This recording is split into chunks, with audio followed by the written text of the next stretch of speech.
In a few hours, a ninth Republican is expected to join the presidential race. South Carolina Senator Lindsey Graham will make his announcement this morning. Former Texas Governor Rick Perry is also likely to enter the campaign this week.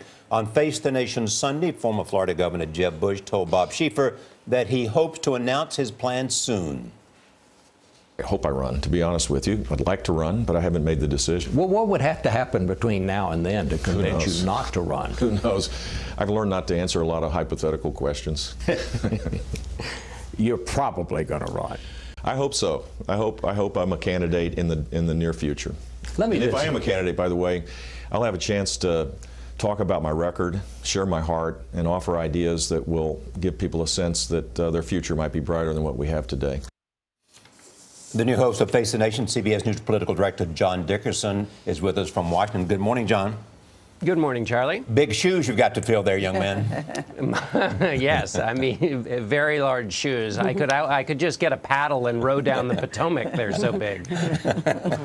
Let's talk about the Face the Nation on past Sunday and Bob's last show. And Jeb Bush, did he deliver anything that you were surprised by?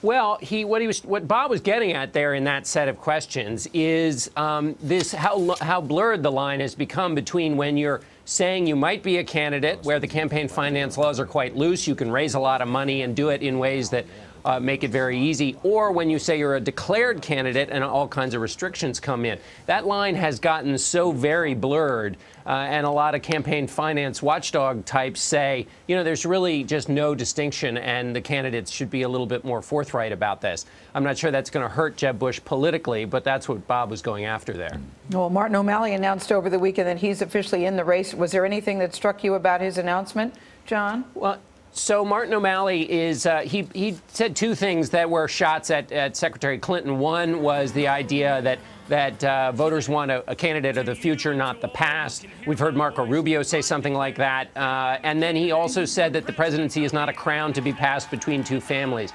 Comparing that to, say, Bernie Sanders, who's also running in the Democratic race, who seems to be running sort of in parallel with Hillary Clinton, Martin O'Malley is running at her. And if he continues to make those attacks, while he's so far back in the polls, it's not a direct threat to Hillary Clinton's chance of getting the nomination. It does provide the same kind of attacks that Republicans are using and will use against Hillary Clinton.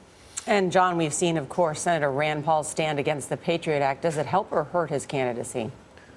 Wow, it was amazing when he says that some senators want perhaps there to be an attack to show him that he was wrong. It got pretty ugly there. I'm not sure that is going to help his candidacy. All right, thank you, John. And you can watch John Dickerson debut as host of Face the Nation Sunday right here on CBS.